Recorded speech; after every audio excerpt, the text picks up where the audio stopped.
Subscribe if you want to. I'm not going to tell you what to do. Let's hop into this video. Now, we started off both Game of Thrones and House of the Dragon with them introducing us to the world. But then shortly after, we were introduced to the fantasy aspect. In Game of Thrones, we got to see some White Walkers, and in the House of the Dragon, we got to see some dragons. The fantasy aspect will be more dominant in House of the Dragon because we're going to see mostly dragons every episode. And in House of the Dragon, no one, not even the maesters, doubt the magic. Rather, in Game of Thrones, where no one believed in dragons and White Walkers until they actually see them. Game of Thrones leaves us with dramatic irony, meaning the audience knows more than the characters, and this creates tension and suspense. Unlike Game of Thrones, House of the Dragon had to re-establish the world, and in my opinion, they nailed it. It felt like they were invited us back in rather than us being a spectator, like in the later seasons of Game of Thrones. House of the Dragon did an awesome job introducing the characters. From the first couple of minutes, we got an idea of their personality. They show the King Viserys as being a joyful, careless king. They show Corlys as being a compassionate and devoted to his house and beliefs. They show Daemon as an arrogant, smirky, but yet clever. And they show the Queen as being somewhat innocent, or should I say princess. But you know what I'm talking about, Rhaenyra. All Rhaenyra wanted to do was ride dragons and eat cake. And who can blame her? I mess with cake. You best believe if I see vanilla cake, I'm gonna go in on it. But enough of this cake talk. You see how their character personalities started off, then how it ends off by the end of the episode. And that's what made Game of Thrones so great. The fact that we could take these innocent, joyful characters and basically let life happen to them. And that's when the realism comes in. They did an amazing job capturing the lighting, the music, and mostly the facial expressions. I already gave you guys my standout character in my reaction video, but I'm going to say this again. King Viserys can act. Well, to be honest, they were all amazing actors, but he standed out the most to me because you felt what he was feeling. When he had to choose between his wife and son, and then you felt the betrayal after hearing what Daemon said about his son, it's overall great acting from the cast and made every character believable. And I know that was a question on people's mind. If they can pursue the characters from the book just as well as the cast did in Game of Thrones. And from the first episode, I think they can. Now in Game of Thrones, things started out a little bit more slowly, where you can see the characters build up, and which I enjoyed. I know a lot of other people did as well, but since they went this way, it was a little boring to some people, and especially my girlfriend, because she fell asleep watching the episode. Yeah, I know, she fell asleep, but I really couldn't blame her. It wasn't that much to keep a new viewer going, or in her case, to keep her from staying up. Now, I have been talking to a lot of book readers of the House of the Dragon and the Game of Thrones. They still are in love with the first episode of Game of Thrones.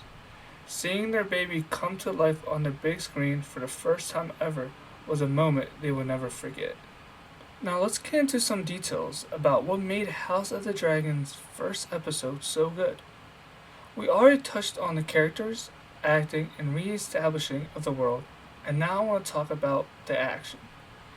We got a lot of tense action scenes along with tense dialogue scenes. The show started fast with Daemon and the City's Watch, or the Golden Cloaks, killing off the rapers, murderers, and thieves by simply just going to town, showing no mercy, especially when they cut off my man's ding dong. They wasted no time showing the viewers how gory and gruesome this show can be. Along with that, we got some great dialogue, and the council especially the second time they met to discuss the new heir. Agree. I will not be made to choose between my brother and my daughter. We got to see some people's true intentions, so to say, like Mr. Otto Hightower when he really pushed Rhaenyra to become the heir rather than Daemon, which, can you blame him? My man Daemon joked about his dead wife, then beat his son at the tourney, and then on top of that flirted with his daughter. Like, the disrespect is out of this world, and me personally wouldn't allow that. Now, Corlys seems to be in support of Daemon until his mentioning of his own wife and son for obvious reasons, his personal gain. And we're going to see a lot more of this in episodes to come. Along with the action and dialogue, we got some plotting and scheming already, mostly when Otto calls for his daughter, Alicent Hightower, to go visit the king in his chambers, and then tells her to wear one of your mother's dresses. If you know, you know. Lore. We got some nice, juicy callbacks and mentions in this episode to the OG Game of Thrones. And we also got some stuff on the lore. Let's start with some of my favorite callbacks that sounded familiar to our Game of Thrones fans. One of them being the sword Dark Sister and Blackfire. Mostly Blackfire because it is the most famous sword in Westeros. Another cool callback is when Rhaenyra says Dracarys. Dracarys! Which I'm pretty sure just means fire, but it sounded amazing and got me really hyped up. Speaking of getting me hyped up, the convo between Rhaenyra and her father King Viserys got me going.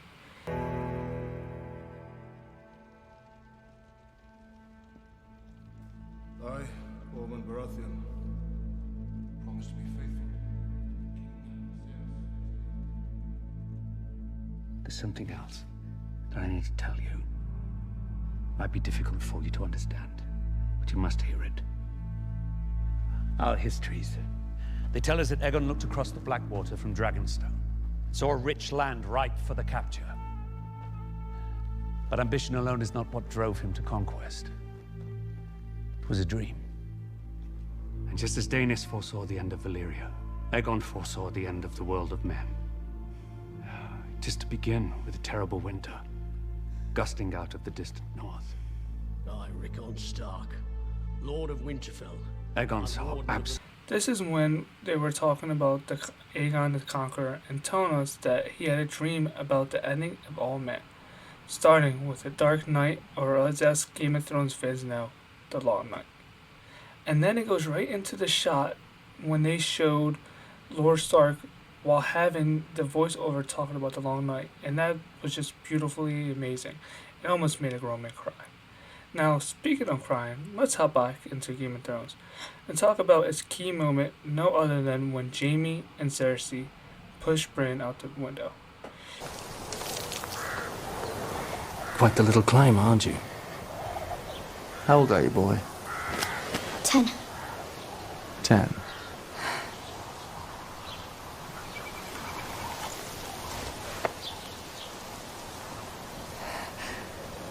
The things I do for love.